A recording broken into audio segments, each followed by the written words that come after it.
Good morning, fishing family and friends. I've got another adventure planned today. Going back to my favorite creek to see if I can get some better footage. I will be by myself today, but I will have a tripod, so hopefully I can still try to get some good content. The creek actually runs through Loretta Lynn's ranch, so I'm really hoping to put in at the bridge in front of the highway that runs past Loretta Lynn's ranch. But the creek, there's a bridge and the creek runs under that bridge and through the ranch to another bridge, and I'm trying to make it to the other bridge because there's quite a long stretch of deep water and the fish live in that long stretch of deep water close to the bridge on the ranch itself. But I can't put in there like I want to because it's idea to put in there. It's so much easier, and it's, you know, I've seen people put in there before. The place I put in, I might be the only person that's ever took a kayak down there to put in. It's quite difficult. I'm gonna try to. All right, so I've made it here. I'm gonna try to film some of what I got going on as far as putting goes. I'm gonna try to film in front of me so you guys can kind of see what I'm dealing with here.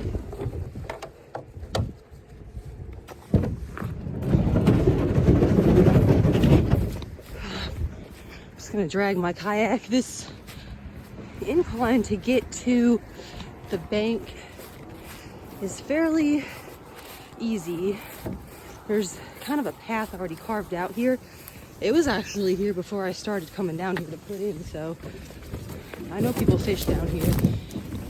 And considering how hard the fish are to catch under the bridge lets me know that people do fish here for sure. Because I don't know if you can see over there all those fallen trees and root balls and stuff. A lot of that actually came from the flooding, and that water has got to be over 10 feet deep over there. It doesn't look as deep from the bank, but it's deep, and there are fish that live there. I've seen, the past 2 times I've been here, I've seen schools of spotted bass over there. There's also some largemouth, and I've caught some really nice smallmouth side of this creek too. One of them actually came from over there in that cover. So I'm gonna see how this is working. Okay, so I don't know if you can see, let me see if this is pointing down there, but this is the pudding that I'm dealing with. I really want to show this to you guys because it is quite crazy. And then when it rains, it gets even worse because this mud gets even slicker. Whew, almost lost my balance. But you see this? This bank is really high. It's like that all down here too.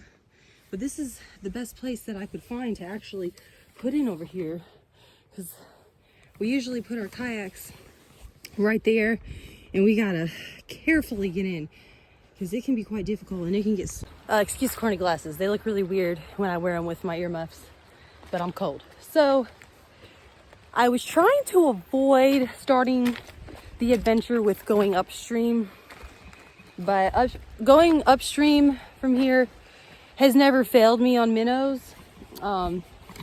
This entire long stretch of shallower current, especially up there in the front, there's a shallower rocky area.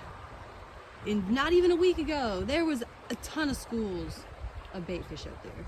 And there was one towards the end of these rapids. But I didn't see a single soul of a baitfish down here today, so I'm gonna have to trek my ass upstream. All right, so it took me a lot longer than I thought to even have the slightest chance to get baitfish, because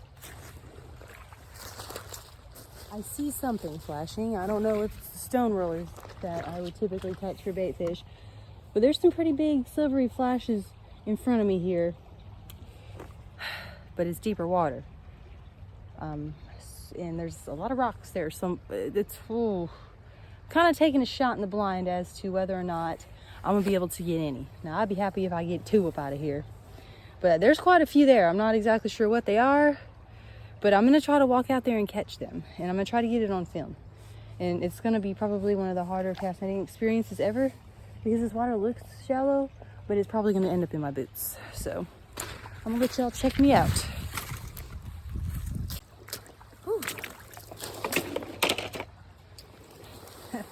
Y'all think I'm gonna be able to get any? We about to find out. So I'm ready to fish. I've seen smallmouths today in places I've never seen a single fish on this creek. That's one thing about this creek. I never know what type of day that I'm gonna have at Hurricane Creek. Several months to figure out the best way to fish this creek. At least the stretch of the creek that I fish, it took me months to figure out how to get fish. Wish me luck. I'm going out to cast net.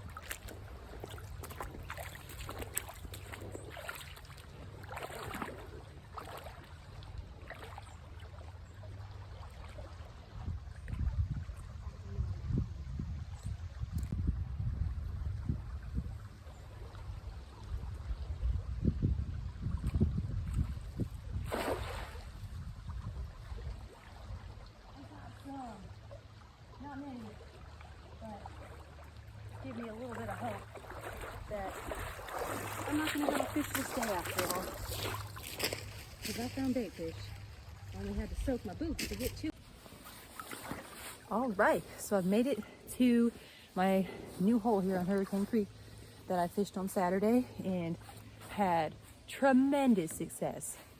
The only bummer is the baitfish were extremely hard to find and even harder to catch, because Saturday they were everywhere, fairly easy to catch. I thought they were hard to catch then, but in comparison to today, it seems a lot of the bigger baitfish have moved to deeper pockets of current.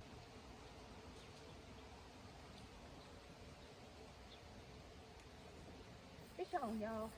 I got a fish on. Make sure I got the hook good.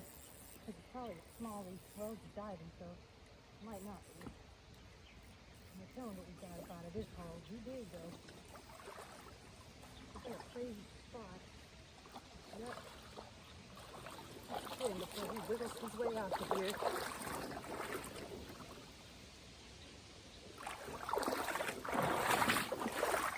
See that, you guys? All right. Sorry, I had to get the picture. Now I'm gonna go ahead and release him, but I want you guys to watch me release him, because that's always a cool part of catching fish. Alrighty. Julie, I don't even got him in the camera. I'm so sorry, y'all. There we go. Now he's gonna swim his little happy self off, because he's probably going to snitch on us as we speak. He's probably going to tell all his friends and family not to eat the minnows. Cast my hellgrammite into those pollard trees over there, and I had to cut my line I cut it so I could avoid going into strike zone right now. But since I'm going to be moving downstream, I'm going to go ahead and go over there and get my line and my lure, because let's take in consideration future generations to come who want to take on fishing, like your kids, or your kids, or someone else's kids. So point I'm trying to get at is be good to the environment, be kind to our waterways. They already go through enough abuse and the stuff that gets washed into our waterways from flooding. So let's do our part and pick up our trash, pick up our fishing line and make sure we try to pick up trash. All right, so I wanted to get some footage of this part of the creek. This is a new section of creek for me. Oh, it's absolutely beautiful here. It's kind of, look at this. This whole little section is just cool. So neato. But you look over here, that's actually part of Loretta Lynn's ranch over there. So sorry I didn't film this, but check this out. Caught him on the trout mag. I'm pretty sure, yeah, this is a little bluegill. Definitely a lot smaller than the big ones that we pull out of here, but I'm gonna go ahead and get shop set up and fish this area a little bit. Oh my gosh, this guy is small, but they're biting right now. Pretty sure that's oh, that holds still a little bluegill.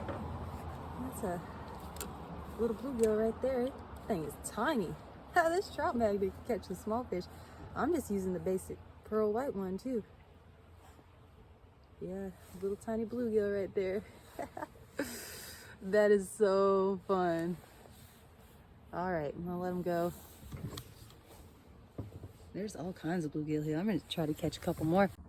I really hate that I have to do this to myself. I had to resort to a trout magnet and pan fishing because I'm out of minnows and there's no way I'm gonna be able to get any minnows. And I just kind of want to catch some fish for like last 45 minutes I'll be on the water. Well, these guys are fun. I haven't been bluegill fishing in a long time. They're extremely easy to catch. I'm gonna try to get some of this on camera because I'm approaching a hole that I know has bluegill, and I might be able to get one of them to bite on this gilded trout magnet. Hell, they've hit the white one, they're hitting the gold one. I'm trying to stick to as natural colors as possible in this clear water. I swear, every time I cut the camera, something interesting happens. Look what I caught on a trout magnet. It's a little bass. I'm about to check and see if it's a spot or a largemouth. I'm pretty sure it's a nice one off the trout mag. He's a little one, but letting little fishy go. Thank you for letting me catch you on a lure. If I would have never almost dropped my phone back there, I would have kept recording.